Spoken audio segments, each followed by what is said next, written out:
My name is Ryan Flynn. I'm the Secretary for the New Mexico Environment Department, and I'm really excited that Mayor Calhoun from Red River has joined us today.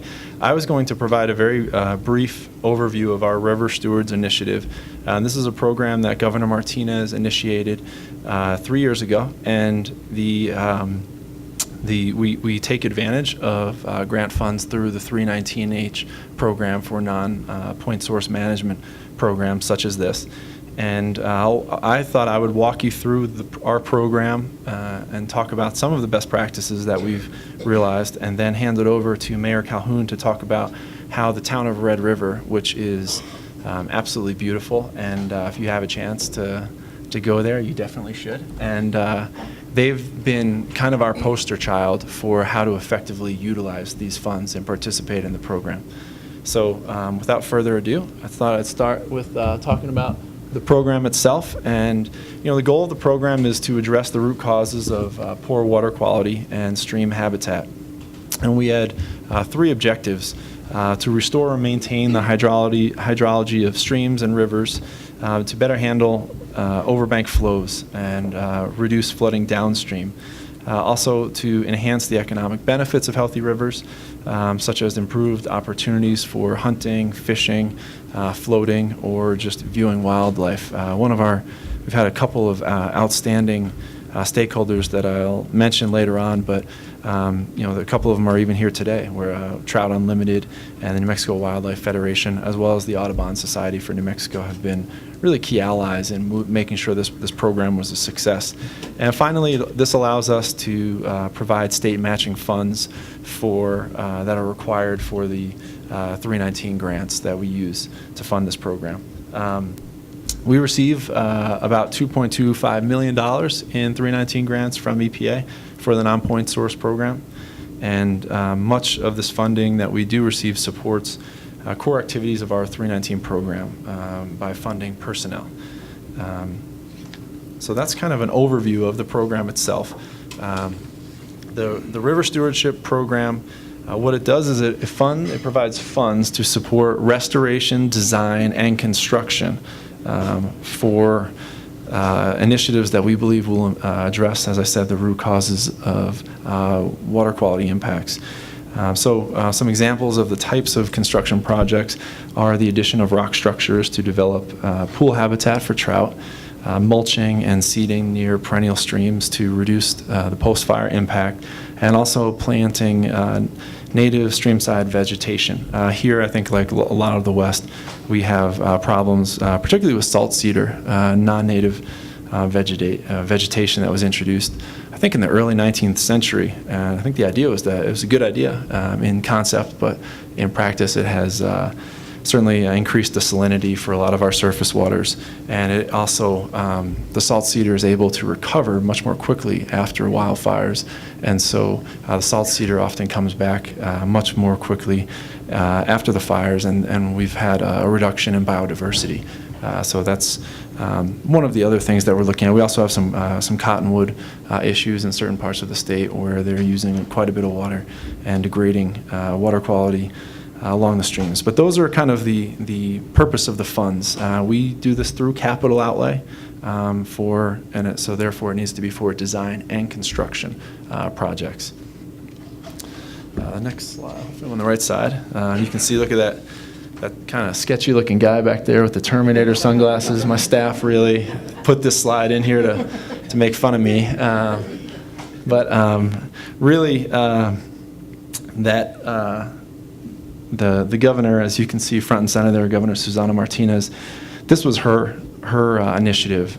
Shortly after we had gone through a really devastating series of wildfires the summer after she took office, and we were in the midst of extreme drought here in the West. Governor Martinez is very action-oriented, and she assembled all of the key leaders from various water management agencies, our state forester, Department of Agriculture, the state engineer, the director of the Interstate Stream Commission, and myself, and a number of others.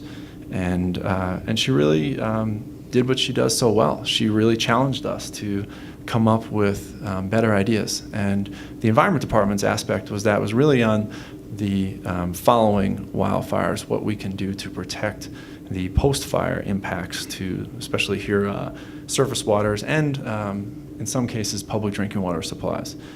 So strong support from the governor has been key to really moving this forward. But also we've had outstanding support from our state legislature. Up until recently, both our state House of Representatives and our state Senate were controlled by Democrats. After the last election, our House is now has a pretty strong Republican majority now. But this was a great program because there was strong bipartisan support, not only from obviously from Governor Martinez, but also from the legislature.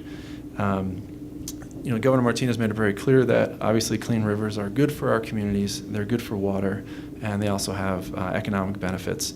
It's a statewide program, and I'll talk a little bit about kind of our priority areas that we identified. And it's really, one of the really great things about this initiative is that it really promotes coalitions. And that's one of the things EPA stresses in their guidance on the 319 program. They really talk about building strong, I think they actually talk about strengthening existing relationships with stakeholders and building new relationships with stakeholders. And that's one of the really great things about this program is that it's really incumbent and dependent on communities like Red River to apply for the funds that we have available. And so they're the ones that actually initiate the applications that we receive. And for us, we like it because when there's strong local support, the money is more likely to stick in the future. So that if you've gone out there and volunteered on a couple Saturdays to help do some work on one of these projects, it's going to be difficult for you to just sit there and watch it 5-6 years from now degrade. And I think really having that strong local support and having local community members actively participate in these programs really helps make them successful on a long-term basis. Finally, like we mentioned, this also helps us. The state funds allow us to leverage that 319H grant money that we receive. So on our next slide, we talk about some of the environmental and economic benefits. These are kind of self-explanatory. We've got kind of I've put some nice before and after pictures of the program. Up there, that's the Pecos River, which some of our sportsmen here know very well. Outstanding place to do some fishing, although much to my chagrin, and haven't been able to do as much over the past couple of years.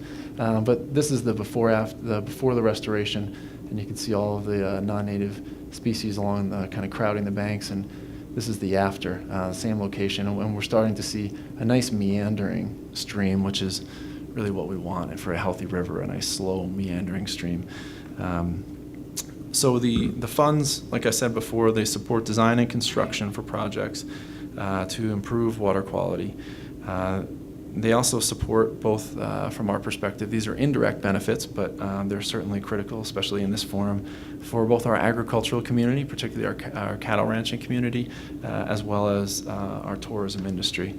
And we've been able to leverage this funding for the state of New Mexico with $2.25 million in 319H funds.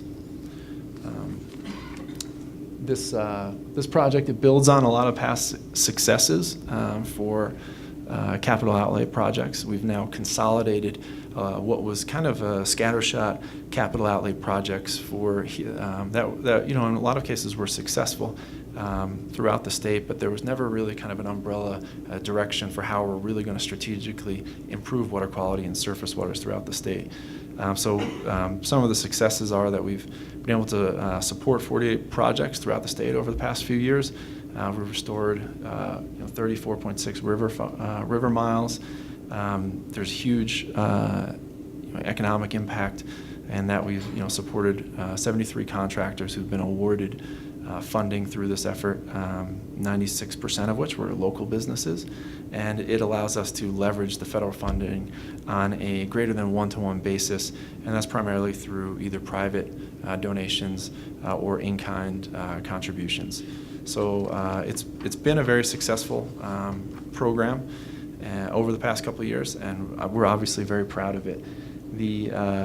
Just kind of talk to you a little bit about how we select projects. This is probably the most difficult part of implementing a program like this because the funding is limited, and so we get a lot more applications than we can ultimately choose. This year, I don't know if I have it on a later slide, but we received 39 proposals. This past year, we were only able to, based on our funding, we were only able to select, I believe, 11 at the end of the day. But what we do is we have to follow our state procurement laws, and so projects are selected through a competitive RFP process. And one of the things that we've really stressed in this project, in terms of our RFP project and how we award successful projects, is there needs to be a strong local government participation in the projects. And one of the issues that had occurred kind of in the past, before we had created this more structured River Stewards Initiative under Governor Martinez's leadership, was there would at times be an acrimonious relationship in kind of the worst cases, or in other cases just kind of a much different set of priorities between some NGOs in certain areas and the local government officials. And one of the things we've really tried to encourage is for the NGOs to work with the local officials so that they can identify what common goals they have and submit applications together. And so we've really stressed in our criteria awarding projects to proposals that have strong local government involvement, so that it's not just, like I guess kind of the worst example would be where you have an NGO doing a project in an area that the town resents or really does not support. And we've seen, I think, when that has occurred in the past, you're really less likely to see the strong, again, local support of people making sure that it's a long-term investment in that area. And they're less likely if people just kind of come in, do the work, and then leave the area. That project is less likely to be successful in the long term. And the projects on our selection criteria, which we specify when we send out the request for proposals, we designate priority areas throughout the state that we're really trying to address. And so for New Mexico, what we were really looking at, and I'm sorry these slides are far away, but we identified watersheds and areas that were heavily damaged by wildfires throughout the state. And so these are some of the areas where we've had fires in the past, here in the southwestern portion of the state, in the kind of south central portion of the state, and all along the north central corridor of the state. And so those were areas that we stressed as priority areas because they've had significant impacts from wildfires during the past 4 years.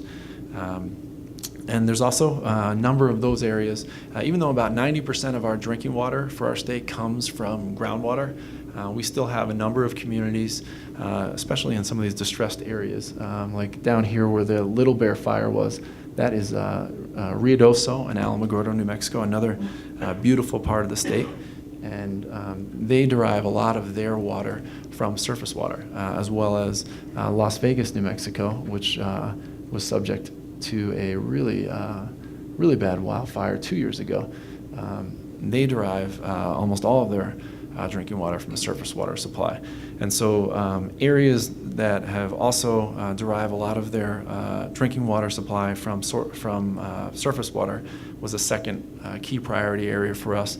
And finally, we're really looking at improving urban water quality, which we've I think I'm sure a lot of Western states have as well. The runoff from specifically stormwater runoff in urban areas has had major impacts on some of our surface waters, particularly we think about Albuquerque and Bernalillo County and the Rio Grande for New Mexico. That's an area where they have high E. coli levels, as well as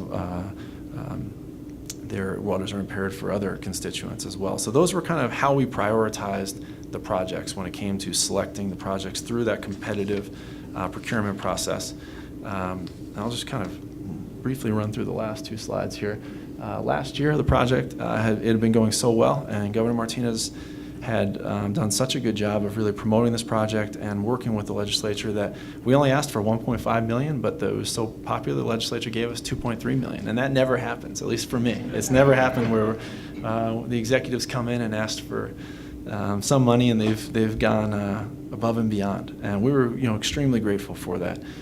We had an outstanding response, as I mentioned, to our RFP this year, where we got 39 proposals, and we've ultimately selected 11 projects through that process, one of which is the town of Red River, and Mayor Calhoun will talk about that in 1 second.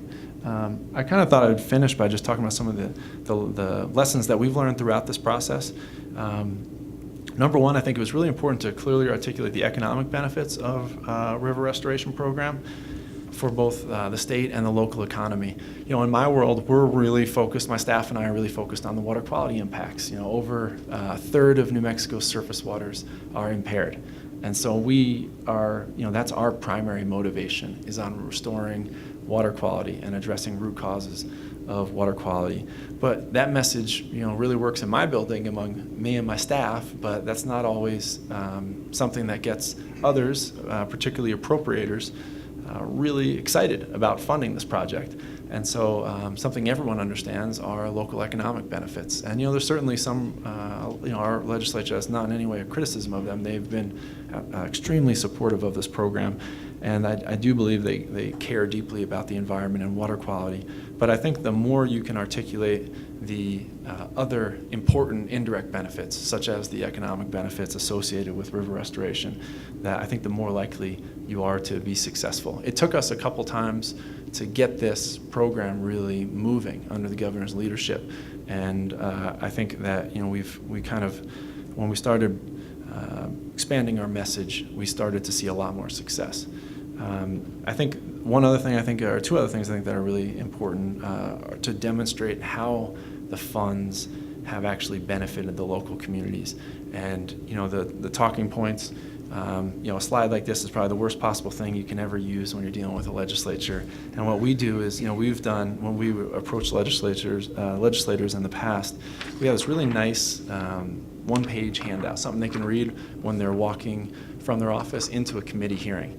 And it's got great, before and after pictures, and lots of pictures. And we kind of highlight the fact that we're leveraging federal money, but we're also demonstrating, look, this is what you've invested, and this is what you've actually received for your investment. And I think that's critical, being able to show them a picture that says, hey, remember 2 years ago when you appropriated us this money? Well, look, this is what that money was able to actually accomplish for your community. And I think the appropriators really like that. They like to see, the after, what happens with their money. It's not just showing up for the ribbon cutting when we start, moving the dirt. It's being able to go back and see what happened afterward. And that really helps, I think, again, at the appropriations level, really get buy-in from the appropriators. In our case, the state legislature.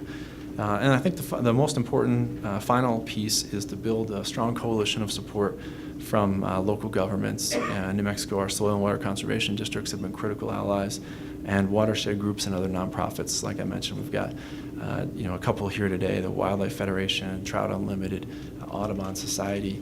They were just huge allies and really did a great job of promoting this project, and they also did a really good job of working with the local communities. And a lot of local communities have varying levels of expertise, and something like grant writing can be very intimidating for some of our small rural communities. And that's where it's really good to have an NGO partner with them, where maybe that's kind of their bread and butter, and they're really good at writing grants, and that they're used to kind of competing for limited funds. And so there's a really nice relationship that can develop if they reach out and do the work of having that conversation. And sometimes that's difficult, but we've really stressed the necessity for building those coalitions. And in turn, I think it's really helped us get some outstanding projects. So without further ado, that's kind of our program. And like I said, I'll turn it over to Mayor Calhoun, who really, under her leadership, Red River has just done an amazing job of promoting, really using this program and promoting their beautiful community, which is it's not difficult to promote. So. True. Perfect. Okay, can you guys hear me? All right, thank you so much, and thank you, Ryan, for all the kind words. I am Mayor Linda Calhoun from the town of Red River. We're about 106 miles north of Santa Fe, up in the mountains at 8,750 feet. It's a beautiful area. Our project was the Red River West Side Fishing Park, and we were able to partner with New Mexico State Forestry, the Environment Department, the New Mexico Game and Fish, and also Riverbend Engineering, who did the drawings and the plans for us. We began by identifying some of the negative impacts on the river and what was causing those, and that was from historic land use, mining activities, drainage of large wetlands, filling of the floodplain, removal of riparian vegetation, straightening of the river channel, and structural encroachments on the active channel.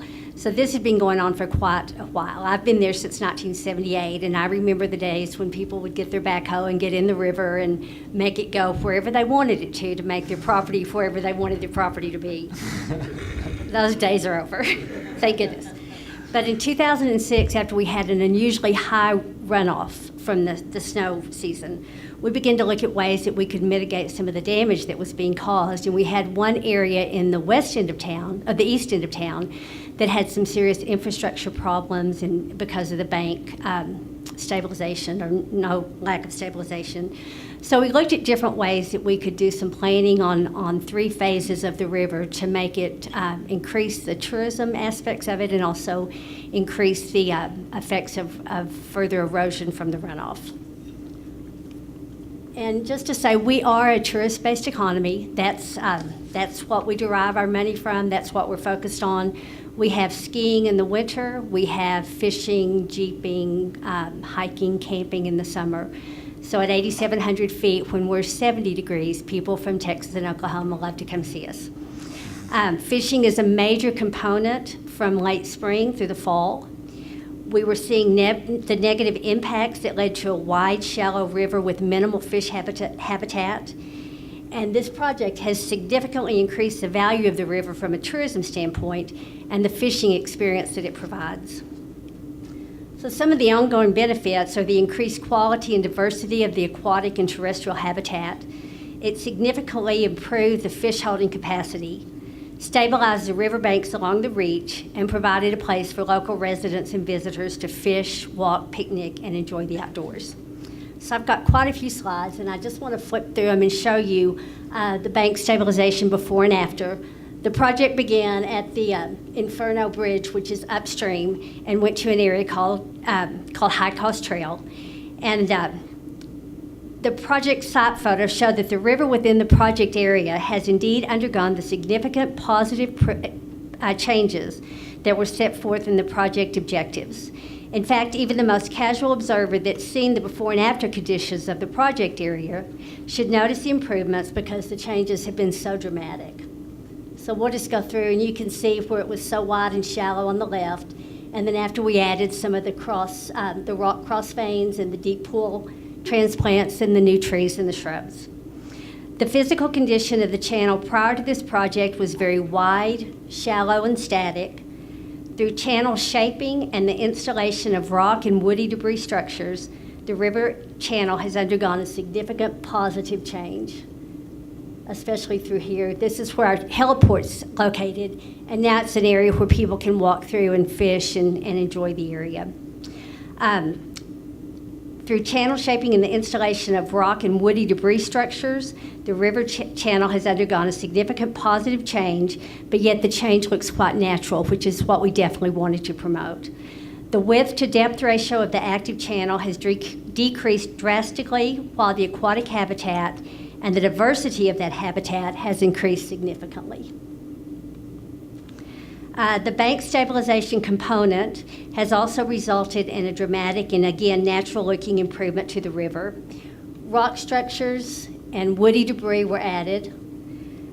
Willow transplant and container stock riparian vegetation planting were installed throughout the project area to help stabilize the banks. And then in one location, we had some chain link fencing that was helping to stabilize the stream banks. And we were able to remove this and replace it with rocks that will stabilize the same bank in a more sustainable and aesthetically pleasing manner. Additionally, the channel shaping will serve to further augment these bank stabilization treatments by reducing the bank stress through high flow events. Furthermore, all the bank stabilization treatments serve double duty by increasing the amount, quality, and diversity of the habitat within and around the river. And then we also were able to place one of these cedar lunker boxes in a shaded place so it creates a natural fishing hole for the fish so that our fishermen are extremely happy over that. And that's just pictures of some of the equipment and some of the work being done. Existing willows were transplanted from areas of abundance to areas of need, and container stock consisting of willow seedlings, cottonwood trees, and riparian shrubs were planted in key locations along the riverbanks. As these transplants and plantings grow, they will help stabilize the stream banks, provide shade for the river, support the aquatic food chain, and provide an improved, more diverse habitat for aquatic, terrestrial, and avian species. So the project area has been officially named the West Side Fishing Park, and it has certainly provided more recreational opportunities along the river for the public. We're very social media savvy, so we wanted to make sure that as people were fishing up and down that they would post any pictures of their fish to Facebook or Twitter or Instagram, because we want to make sure we get the word out. We are a tourist-based economy. And then we also have on our sign a little bit of information and educational for them. So overall, the project has been a resounding success in and around the town of Red River. The project has received nothing but overwhelming positive comments from the local residents, local businesses, visitors to the town, and public officials. In fact, these conversations always seem to end with a question, when is the next project going to happen?